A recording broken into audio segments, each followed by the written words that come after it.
Right, so welcome to the ZP Developer Zone. Today is the 4th of March 2021, and I just want to touch upon what we're going to talk about today, which is we'll touch upon the webinars.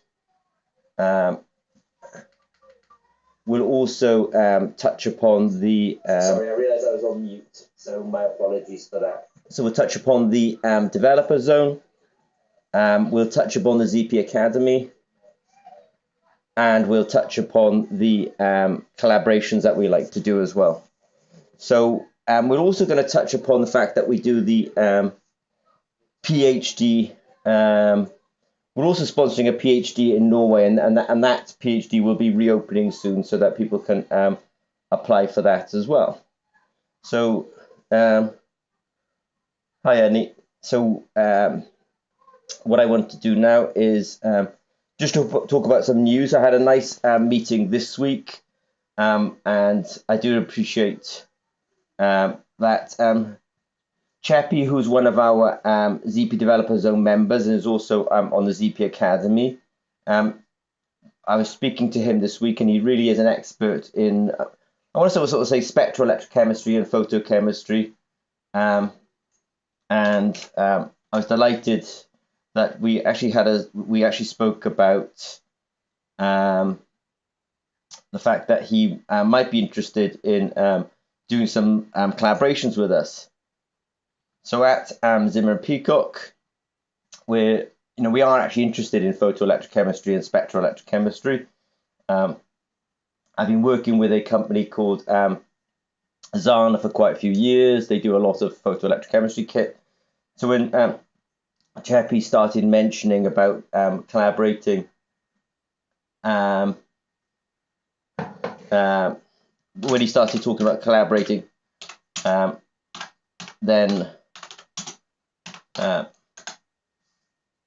so hopefully I just got a message from Hasim saying that he couldn't hear me, but I agree. I started off muted, so hopefully you guys can hear me now.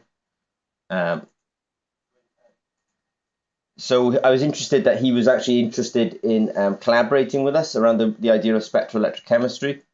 And so the idea was that he would actually work on the ZP Academy with us, or collaborate on the ZP Academy with us.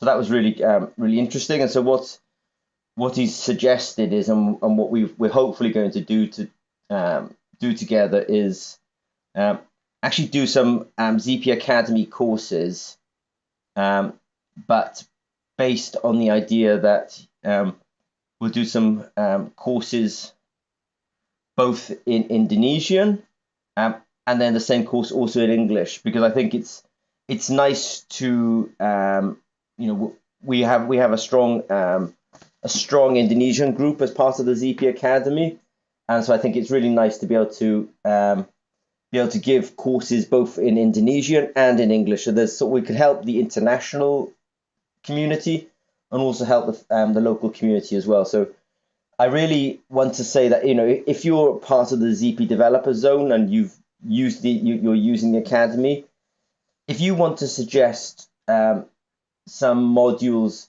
or you even want to contribute some modules, then we are definitely interested in that. And of course, modules that are created by you guys, of course, we'll make them free, because we want to really we really want to help the community. We don't so it's only fair. So if I was to summarize then this slide, then we have the ZP Academy. Quite a few of you have now used it. We're now going to expand invited lectures, and this will be one of the first case studies, and we'll do it in English and in Indonesian. So I hope that will be coming fairly soon. So I just wanted to kind of highlight that. Now, the ZP Developer Zone webinar that we do every Thursday at 8 a.m. London time, we do ask you what you want us to talk about. And so today I think we're going to talk a little bit about leprosy. I mean, it's a famous disease, but I must admit, I hadn't looked into myself. So I realized, a quick reading online, told me that it was actually a sort of, it was some of these mycobacterium that were actually the cause of leprosy. So even though it's a famous disease, I must admit myself, I'd never really looked into it. And I found it kind of interesting actually because I think one of the themes of the CP Developer Zone is actually tropical diseases. We've done quite a few talks now on tropical diseases or rarer diseases, and I think the leprosy is not so much a tropical disease, but it is definitely a rare disease. So I'm glad that we can talk about that. Also, some of the other suggestions that have come up as well are let's talk about hepatitis. And so I'll touch on hepatitis a bit. We have a new member of the ZP Developers Zone, and she had suggested that we look at electrochemical impedance spectroscopy. I will touch upon electrochemical impedance spectroscopy. I know we do touch upon it, now and then, in these webinars, but I'll touch upon it today as well.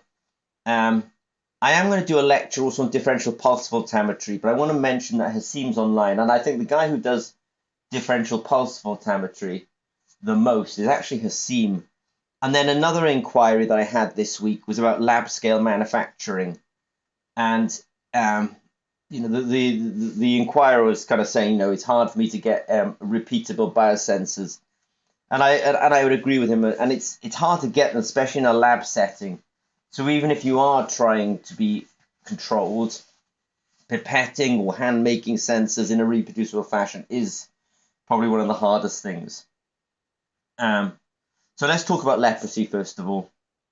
So I just wanted to say that when I was looking up how to make a biosensor for leprosy, I think actually there weren't that many papers about it. That was kind of an interesting fact, and it may be because it is it's a very nasty chronic disease. So I just imagine it puts off a lot of researchers.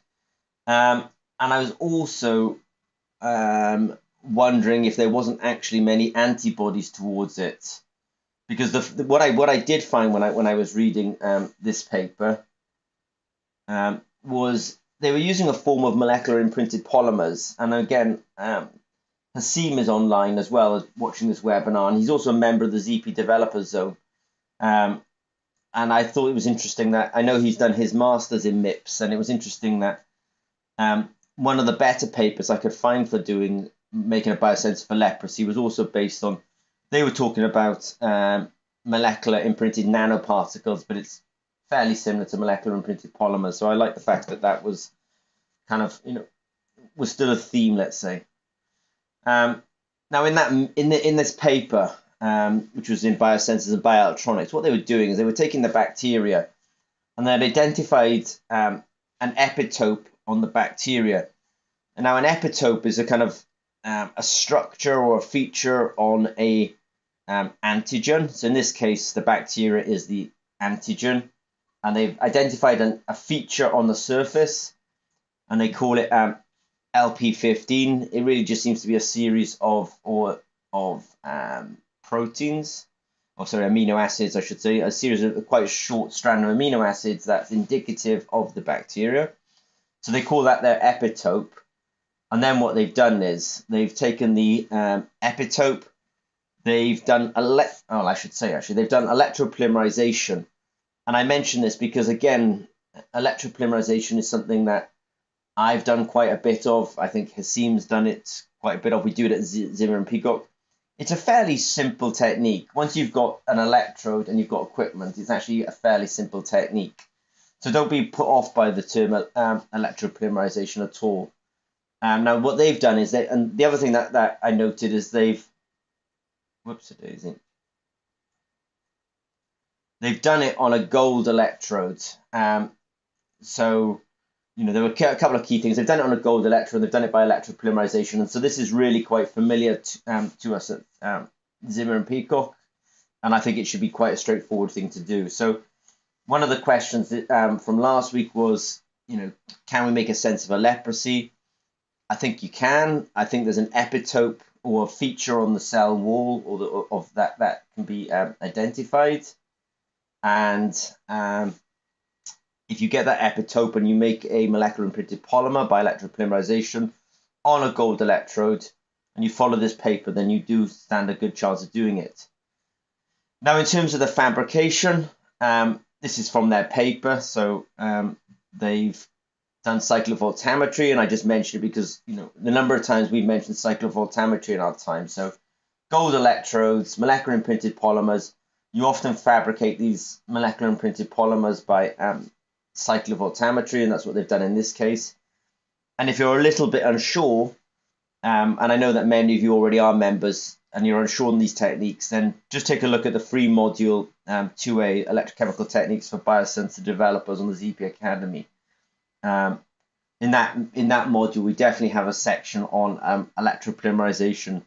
So you can sort of follow that. But I think it's quite a straightforward fabrication technique here.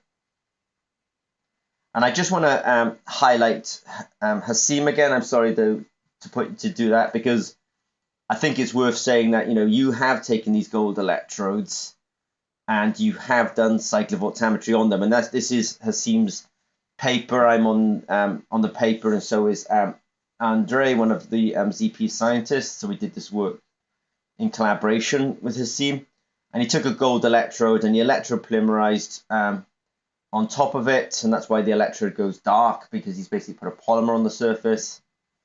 And I just want to say that Hasim is a ZP developer zone, so you can actually message him about his particular paper. But I think it's relevant because, as I say, one of the leprosy papers that I did find, they were using molecular imprinted polymers, and even though their target is different and their polymer was different, some of the work that Hasim has done is super relevant to this work. This is Hasim's paper. He took 4-vinyl pyridine and he electropolymerized it in the presence of a polyaromatic hydrocarbon. And every time he did a cyclovoltammetry, he thickened up or every time he did a scan, he ended up thickening up the layer. And then he did a wash at the end, and that would leave him with his molecular imprinted polymer. I'm not going to touch too much on differential pulse voltammetry, but I think it feels like this entire webinar is about Hasim, but he does like to use differential pulse voltammetry quite a bit. So what Hasim does in his paper, and I think it's relevant also to the leprosy work, is he has what we call a reporting molecule, often ferricyanide. He does a technique called differential pulse voltammetry, which gives him a peak height, and then he adds the analyte of interest, and every time he adds the analyte, the signal drops a bit. So then when he plots out his peak height versus concentration, he can end up with a kind of linear curve like this. So Hasim's paper wasn't about leprosy, but in fact, if you swap his monomer for the monomer they used in the leprosy paper, and you change his analyte to the epitope that they were using in the paper, then you actually have the techniques were very translatable. So I just want to kind of highlight that. I am going to change gears slightly now and just touch upon hepatitis. I did find a really good paper. I was able to find both these papers, by the way, that I'm referencing today. I did find them online, but this is possibly a Nature communication, and it was available for free download. So I do appreciate Nature doing that. Now this is in their paper, and what they've done is they've taken a GCE, which is glassy carbon electrode. So I always find that as a good sign that somebody's using something like a carbon electrode, because you can always scale up and manufacture carbon electrodes. When it's more exotic materials, then I think it's harder. But what they've done is, and I don't want to sound like a broken record, but I will. They've taken the glassy carbon electrode, but I think you can just use a screen printed electrode like the ZP hypervalue electrode. They've electropolymerized again. So that's why I wanted to really make this emphasis on electropolymerization. This is the third case study this morning where electropolymerization has been used, once in the leprosy paper, once in Hasim's paper, and now in this paper. So it just shows you that once you've done an electropolymerization once or twice, you can really reuse that technique lots of times. And again, if you're not sure about it, there is a module that you can look up on the ZP Academy. And And we're not going to over touch on impedance spectroscopy today, because we did actually touch on impedance spectroscopy last week. But as long as you've got something like the ANAPOT EIS, you can follow this paper and I wouldn't say repeat it, because I think it's not good that they did it on glassy carbon electrodes, but they've at least shown that, you know, they've identified an antibody for the hepatitis. Yeah, so that was, yeah, they've identified an antibody which they've tethered to their electropolymerized layer, and then they've used electrochemical impedance spectroscopy. And this is epic, cool. I'm just going to say hi to one of the guys online.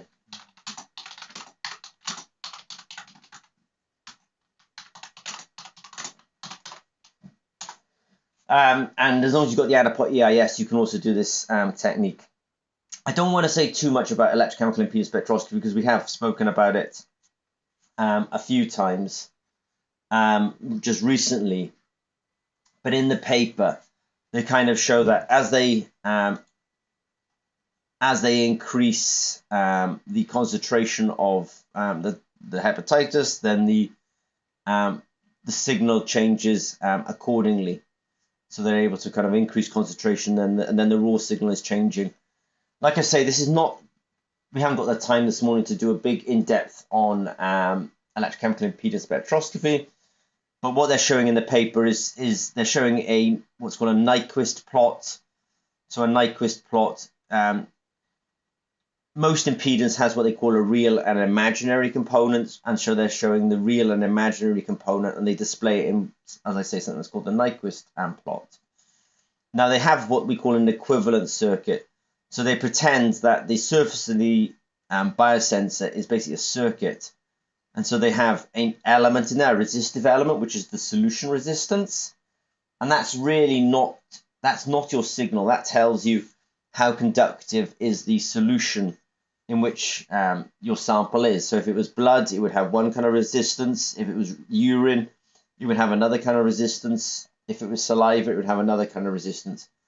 So this element, R sol, is just the resistance of the solution and tells you something about the solution. Hi, April. Now, the other element that they have in this circuit is something called the constant phase element, CPE, which often tells you about the diffusion of it. And I didn't mention this, but in this paper, they use ferricyanide as the redox reporter. And it is important to mention ferricyanide, because a lot of times, if Hasim is doing differential pulse photometry, or I'm talking about immunoassays, we're often using a reporting molecule, which is ferricyanide. And so this constant phase element is telling you about the rates of diffusion of ferricyanide. So that's why it's in there. They've got RCT in here, which is the charge transfer resistance. So that's telling you, I have a molecule and it's approaching my electrode. How easy is it for that molecule to give an electron to my electrode? If my RCT, my charge transfer resistance, is high, then that's quite a hard transfer of electrons. And if my RCT is low, then the electron transfer is much easier. Now they have what we call a capacitor here. Now the capacitor is whenever you've got molecules like proteins on the surface of an electrode. Proteins are really, they're not conducting molecules, they're insulators. And whenever you have an insulator on an electrode, then you have the ability to have capacitance, and that's why they have capacitance in there. And then they've got something called RVIR, and I've actually forgotten, it's another resistor element, and I've forgotten why they've got that one in there, so I apologize for that. But let me summarize that, what we've got to so far. So this is a group that have made a hepatitis sensor, and their first step was to take a glassy carbon electrode. So I think you can take the hypervalue screen printed electrode. They've electropolymerized on it polyaniline. And if you're looking for an expert on that, then I would say Hasim is definitely one of those experts. Then they've tethered an antibody to the surface, one that was specific to hepatitis. And then they've got a reporting molecule in there, which is ferrocyanide. And now what they're doing is they're showing you that they're doing impedance spectroscopy, and that they've designed in order to analyze their data, their raw signal is quite clear in terms of they have low concentrations and high concentrations, and their signal develops accordingly. And what they're telling us is we have an equivalent circuit that describes our data.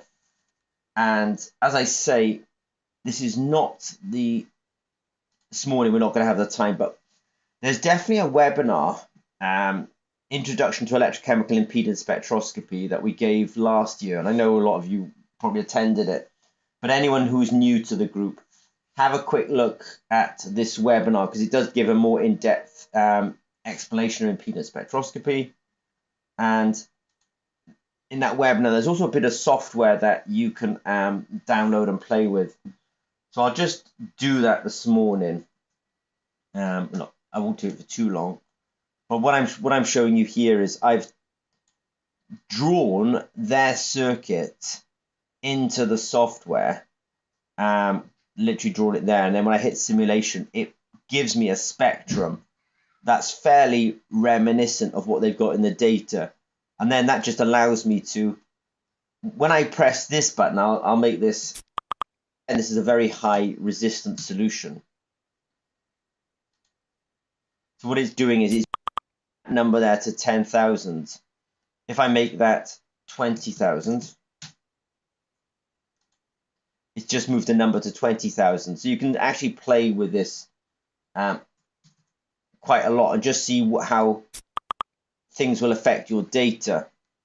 What I would do is I'm going to make the charge transfer resistance, which is this element here. I will just make that a little bit smaller and just see how that affects the data.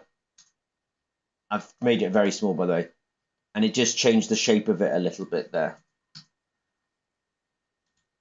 So you can see that even if you're not doing the experiment, you can still kind of understand their circuit and see how changing parameters will actually change the shape of the Nyquist plot. The reason I do this is because I think one of the easiest ways of learning impedance spectroscopy is to play with this simulation software. So if you're looking for it, hopefully you can find it under software under our knowledge base. So we're coming up now to 1:30. Every week we do this webinar. It's only for our ZP developer members. I appreciate that you do come every week. So I just want to do a quick summary of what we discussed this week. So yeah, Chappie, I appreciate you coming. I did talk about you at the beginning of the webinar, so I apologize for that, but Hasim and I are very supportive of the idea of our members bringing their own knowledge to the ZP Academy. So we did touch upon that. Yeah.